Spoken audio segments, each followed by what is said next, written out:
L'une des choses qui m'a choqué était la réaction des anges. Parce que si quelqu'un médite bien sur le Coran et avec ce que les anges ont dit, je crois que d'autres auront du mal envers les anges. Parce que les anges se sont opposés à Allah face à la création des êtres humains sur la terre. Ils ont dit, Ya Allah, pourquoi tu veux créer quelque chose qui va créer le mal? Alors que nous les anges sommes là pour chanter ta gloire et te glorifier.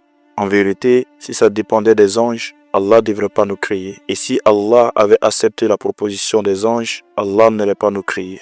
Mon but n'est pas de créer la haine envers les anges, car c'est d'être mécréants et égarés, car nous croyons aux anges. Et les anges sont des créatures nobles qui obéissent à Allah Azawajal et qui sont à la disposition des êtres humains ainsi que la création. Mais mon but, c'est de montrer la miséricorde d'Allah Azawajal de nous avoir créés malgré les critiques des anges.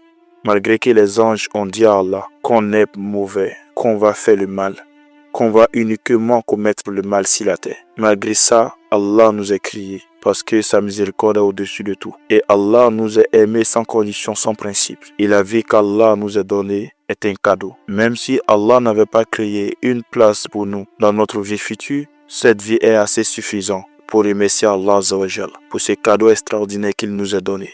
Et quand j'ai lu le reste du récit qui concerne Allah et ses anges, j'ai eu l'impression que Allah a montré aux anges qu'ils avaient tort en disant que les êtres humains commettaient uniquement le mal et qu'ils n'ont aucun bien en eux. Pour montrer que les anges ont tort, qu'ils se sont trompés au sujet de cette nouvelle création. 1. Allah nous a créés de ses propres mains pour montrer l'importance de cette création. 2. Allah nous a donné la meilleure forme d'une création extraordinaire. 3. Allah nous a donné une chose qui nous a rendu supérieurs aux autres. C'est la connaissance et l'intelligence. Et ce qui a été une surprise pour moi dans le Coran, c'est que notre père Adam a été enseigné par Allah Azawajal lui-même, le maître de l'univers. Et cela est une grâce infinie. C'est comme si Allah avait mis notre père Adam à l'école et Allah lui-même était son professeur. Et après la formation d'Adam alayhi salam, après qu'il ait obtenu son diplôme auprès d'Allah, Allah va le faire venir devant les autres élèves qui étaient les anges.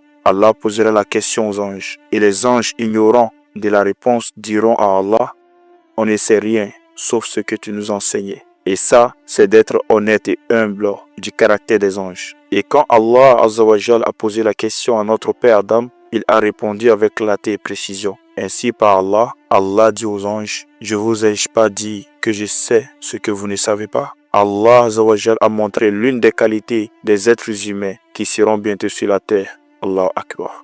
Mais ce qui m'a surpris dans cette histoire qu'Allah nous